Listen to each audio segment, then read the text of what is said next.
Como a creatina funciona no corpo, passo a passo detalhado. A função da creatina no corpo é principalmente bioquímica, mas suas implicações são físicas e metabólicas. Vamos detalhar passo a passo como ela atua. Estado inicial: reservas musculares. Antes de qualquer exercício, a maior parte da creatina dentro do músculo está na forma de fosfocreatina, PCR. Essa molécula funciona como uma reserva de energia de alta velocidade, pronta para ser usada em segundos. Ingestão e absorção. Quando a creatina é consumida na forma de suplemento, ela é absorvida pelo intestino delgado e liberada na corrente sanguínea. A absorção é bastante eficiente, podendo chegar a mais de 90% para as células da dose ingerida.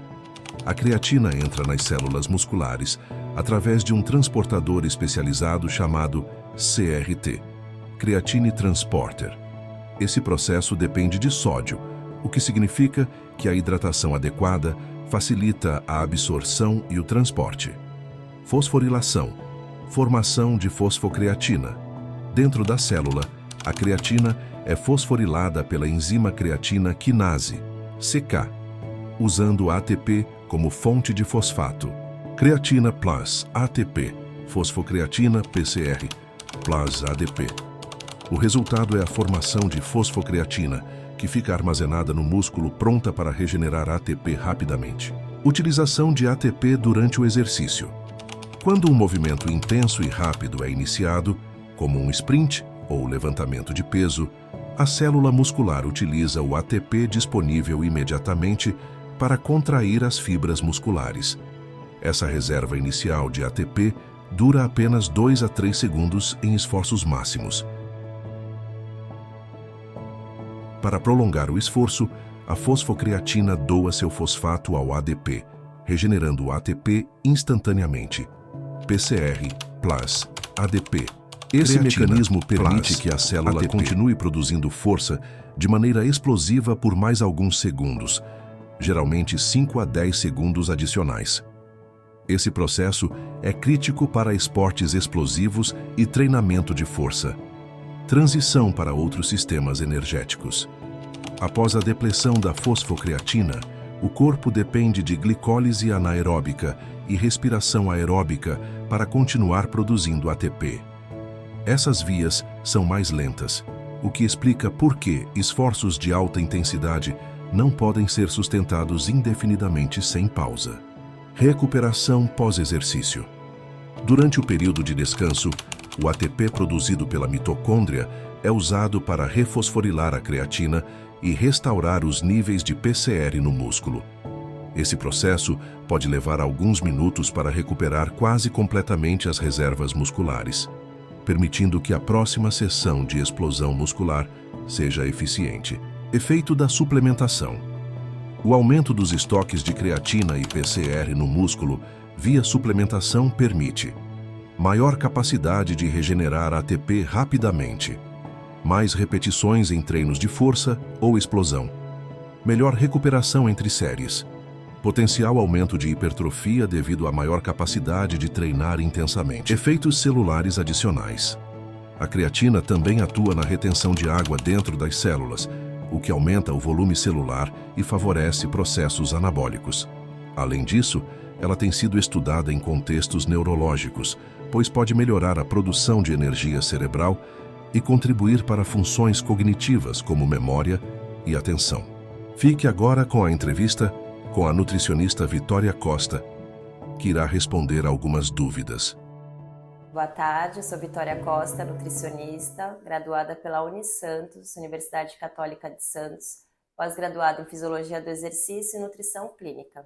E hoje eu estou ajudando as meninas sobre o TCC, que é a necessidade do acompanhamento profissional ao uso da suplementação de creatina. A creatina é uma substância naturalmente produzida pelo nosso corpo, principalmente nos rins, no pâncreas e no fígado, e fica estocado 95% no músculo e 5% no cérebro. E esse estoque de fosfocreatina e creatina livre ajuda na ressíntese de ATP, que é a nossa moeda de energia. principalmente para praticantes de atividade física de curta duração e alta intensidade, então ela é muito bem documentada. Para praticantes de atividade física também que não consomem carne, os veganos, por exemplo. Também para os idosos é muito importante, junto com a atividade física de musculação, para evitar sarcopenia. Você tem a creatina éster, tem a creatina efervescente, mas de longe a monoidratada, que é a mais estudada e documentada, segura e eficaz, que participa aí de diversos estudos ao longo dos anos, desde 1992, que ela é muito usada, então, para essa parte de ressíntese de energia para praticantes de atividade física. Então, a melhor creatina, sem dúvida, é a monoidratada de uma boa procedência, isso é muito importante.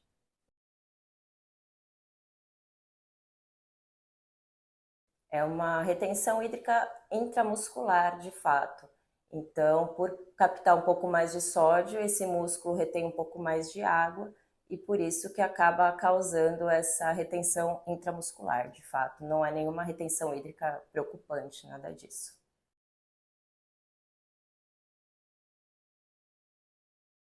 Não, a creatina não engorda, ela inclusive ela auxilia no processo de emagrecimento junto com a musculação. Então, se a pessoa está num déficit calórico, está fazendo musculação e tomando creatina, a gente consegue até preservar melhor essa massa muscular. O que acontece é que alguns estudos, quando deram 20 gramas de creatina durante 5 dias, aumentou um pouco o peso, mas devido a essa retenção de água intramuscular e não gordura de fato. Então, não está relacionada aí com o aumento de gordura.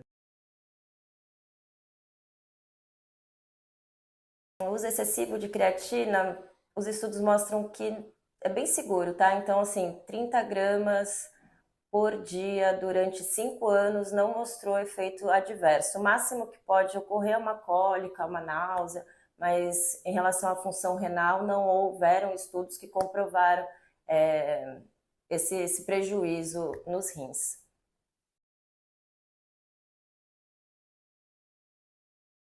Não, a creatina ela não afeta os rins, mesmo em pessoas saudáveis.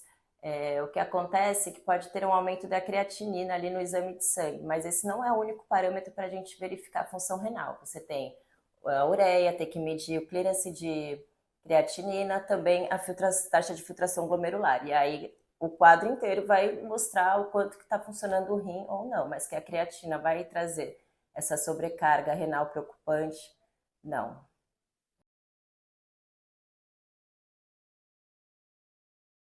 Em adolescentes, os estudos são um pouco limitados, então faltam realmente estudos, mas o FDA lá dos Estados Unidos em 2020 liberou o uso para adolescentes menores a 19 anos praticantes de atividade física. Então, o que vai depender? Essa pessoa está fazendo atividade física, está tendo essa necessidade do consumo de creatina, porque pela alimentação é muito difícil a gente conseguir as quantidades que o corpo necessita. Então, muitas vezes ela é bem-vinda sim.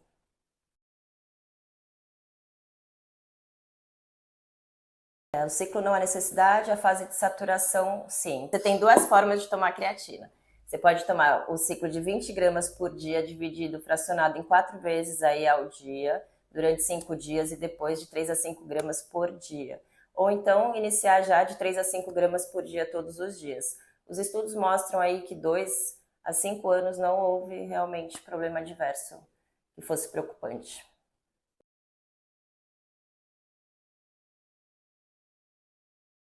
Com carboidrato ela é melhor, porque daí vai aumentar também o glicogênio, que é o estoque de carboidrato dentro do músculo. E o melhor horário é pós-treino. Alguns estudos mostraram uma pequena melhora pós-treino, mas também o importante é tomar todos os dias.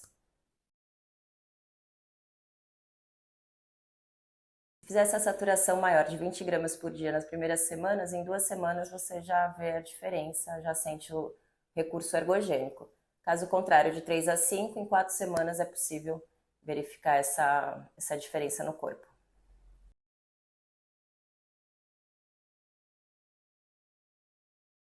Sim, como a gente havia comentado, então ela não atrapalha no emagrecimento. Ela conserva a massa muscular e alguns estudos mostraram que quem fez uso da creatina junto com atividade física e um déficit calórico perdeu um pouco mais de gordura, meio quilo a mais. Coisa pouca, mas que a gente é importante.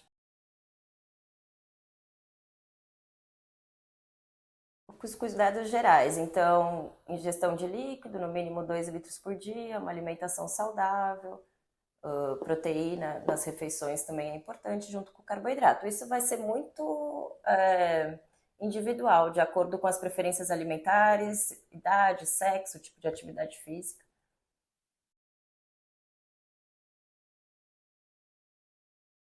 Se a alimentação não está suprindo a quantidade de proteína do dia que ele precisa, o whey protein, por exemplo, é bem-vindo. A creatina também, se essa pessoa faz uma atividade física de alta intensidade, que precisa de uma ressíntese de ATP rápida, que precisa de uma recuperação entre os treinos, ela é muito bem-vinda também. Agora, o pré-treino que precisa um pouco mais de cuidado, porque geralmente tem uma cafeína associada, pode aumentar um pouco a frequência cardíaca, isso é muito individual também. Mas, de forma geral, não há problemas em adolescentes estarem tomando, desde que esteja associado à alimentação saudável, junto com a prática de atividade física, as necessidades individuais.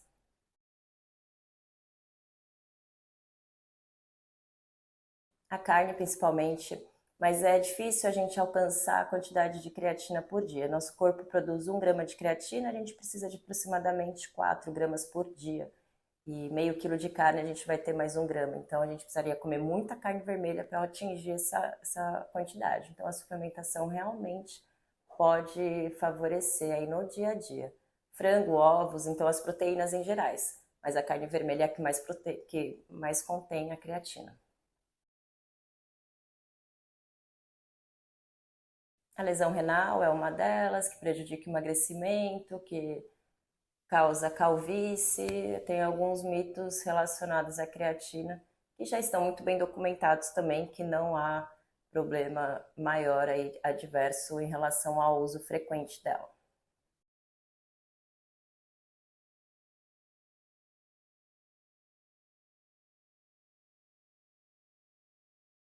A constância, então, tomar todos os dias, mesmo se estiver treinando no dia ou não, para que haja saturação e assim vir o processo ergogênico que tanto é requisitado.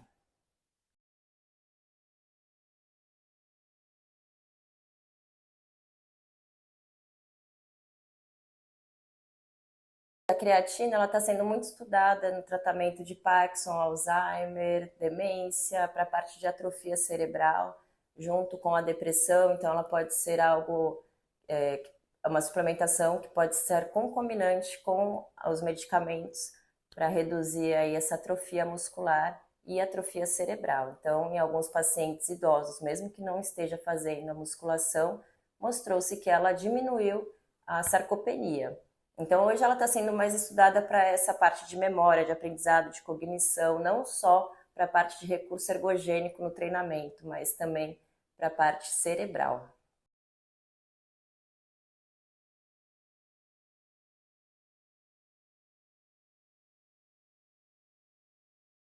É sempre importante o acompanhamento profissional para a gente verificar a necessidade real do consumo da creatina, para verificar se o paciente está fazendo atividade física que demande essa necessidade e também para verificar todos os outros parâmetros bioquímicos, para, por exemplo, se as vitaminas e minerais estão em quantidades ideais para fazer, inclusive, essa conversão do ADP em ATP.